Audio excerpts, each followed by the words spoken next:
Orphanage के बच्चों के साथ अच्छे से टाइम स्पेंड करने और फोटोज खिंचाने के बाद लियान और शाओ घर के लिए निकल जाते हैं। रास्ते में लियान फोन पे फोटोज देख रहा था और शाओ कार चला रहा था। लियान फोन पॉकेट में रखते हुए शाओ से कहता है, मुझे लगता है कि तुमने ज्यादा से ज्यादा 3 डम्पलिंग्स ही खाए होंगे। क्या तुम्हें भूख लगी है? शाओ बताता है कि वो ये सब नहीं खाता। इस पे लियान उंगलियों पे काउंट करके बताने लगता है कि शाओ क्या क्या नहीं खा सकता। तुमने बचपन से ये सारी चीजें नहीं खाई हैं। आंट हू ने मुझे सब कुछ बताया है। उन्होंने मुझे उन सब्जियों की लिस्ट भी दी है जो तुम्हें खाना पसंद है। इस पे शाओ एक छोटे से बच्चे की तरह नाराज होते हुए कहता है, वो आपको सब कुछ क्यों बताती हैं? गाइस, लगता है शाओ भी अपने सीनियर की पसंद नापसंद के बारे में जानना चाहता है, पर उसे बताने वाला कोई है ही नहीं। बेचारा शाओ। थोड़ी देर बाद लियान सुपरमार्केट की ओर इशारा करते हुए कहता है कि चलो सुपरमार्केट चलते हैं।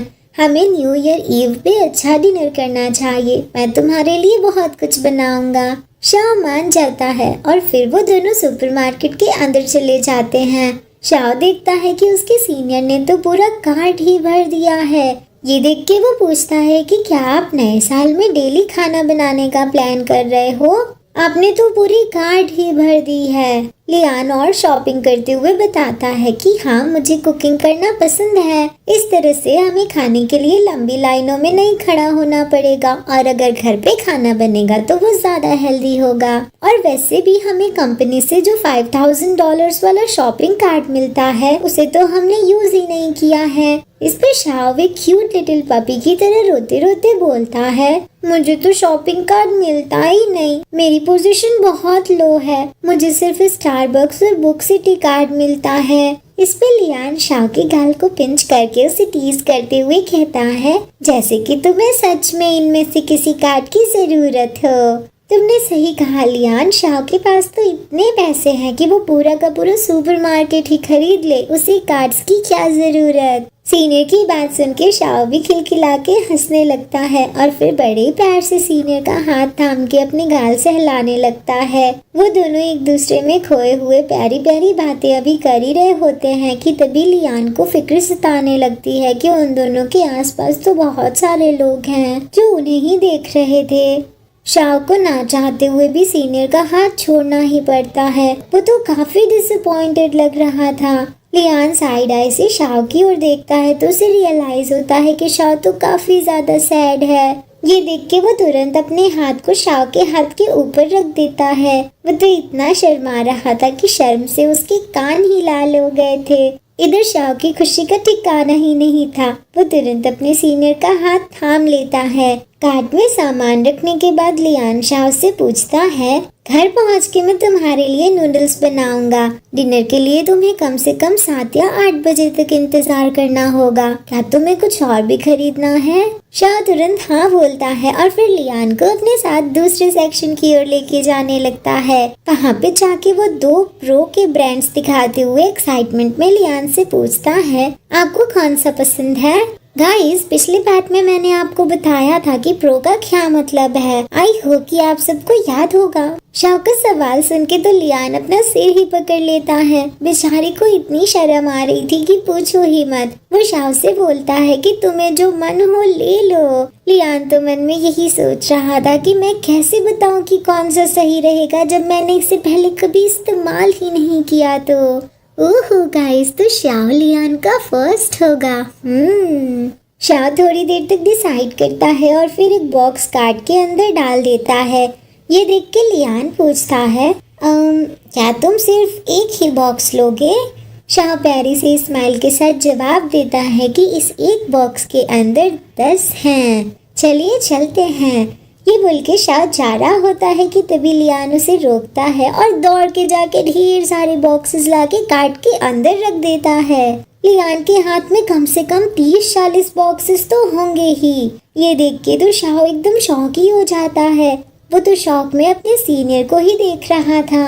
इस पे लियान नजरें दूसरी ओर करके इनोसेंट बनते हुए कहता है, मुझे नहीं पता था कि शॉपिंग कार्ट को और कैसे यूज करूं और न्यू ईयर के बाद वो एक्सपायर होने वाला था तो इसीलिए मैंने इसमें यूज कर लिया।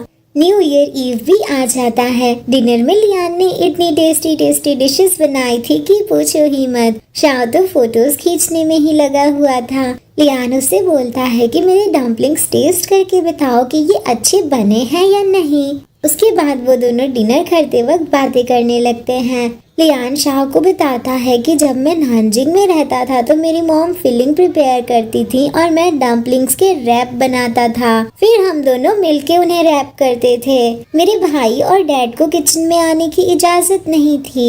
शाओ पूछता है कि क्या वो अभी भी न्यू ईयर साथ में मनाते हैं। लियान नजरें नीचे झुका के जवाब देता है, शायद। मेरा भाई शंघाई में काम करता है। हाई स्पीड रेलवे से उसे और उसकी फैमिली को घर पहुंचने में ज्यादा टाइम नहीं लगेगा।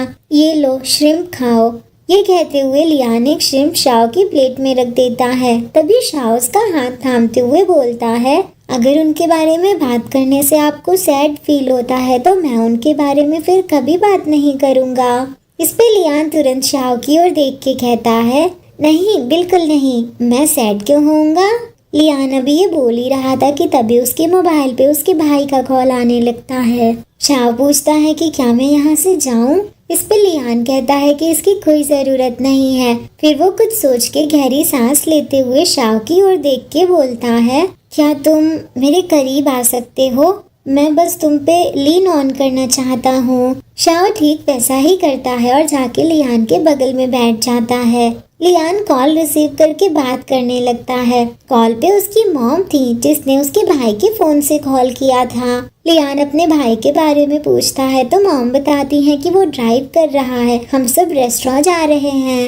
लियान की नीस भी उसे हेलो बोलती है। इस पे लियान इससे कहता है कि टॉम, क्या तुम्हें तुम्हारा रेड पैकेट चाहिए? तो फिर यहाँ आओ और मुझे न्यू ईयर विश करो।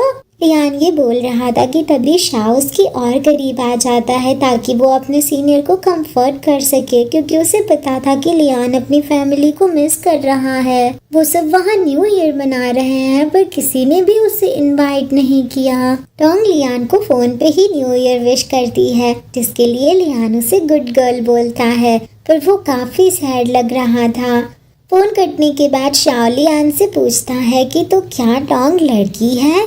लियान उसे बताता है, शायद इस साल से वो किंडरगार्टन जाना शुरू कर देगी। हम सब उससे बहुत प्यार करते हैं, स्पेशली मेरी माँ को लड़कियाँ बहुत पसंद हैं। जब मेरा छोटा भाई होने वाला था तो वो हमेशा मुझसे कहती थी कि वो मुझे एक छोटी बहन देना चाहती हैं। उन्हें लड़की चाहिए थी क्योंकि एक बेटा उन्हें थकाने के लिए काफी था, लेकिन चीजें वैसी नहीं हुई जैसे उन्होंने प्लान की थी। ये बोलते हुए लियान स्माइल तो कर रहा था पर वो काफी उदास लग रहा था।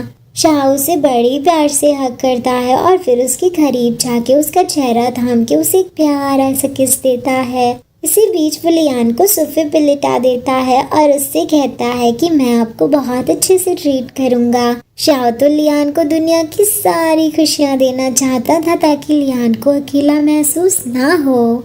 थोड़ी देर बाद हम देखते हैं कि लियान शावर ले रहा था। शाओ लिविंग एरिया में सोफे पे बैठ के फोन चिल्ला रहा था और सामने से टीवी की आवाज आ रही थी।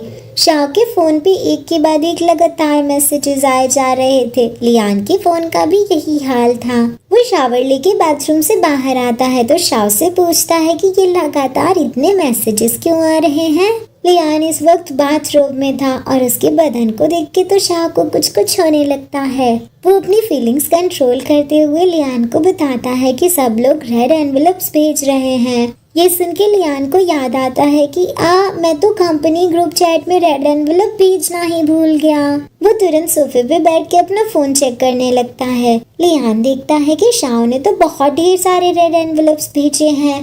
वो उससे पूछता है, तुमने इतने सारे रेड एनवेलप्स क्यों भेजे? क्या तुम मेरी तरफ से भी भेज रहे थे? देखो तो अब ये सब तुम्हारे शुगर बेबी बनना चाहते हैं। ये बोल के लियान शाओ को कंपनी ग्रुप चैट दिखाने लगता है जिसमें थैंक यू डैडी का मैसेज आया हुआ था।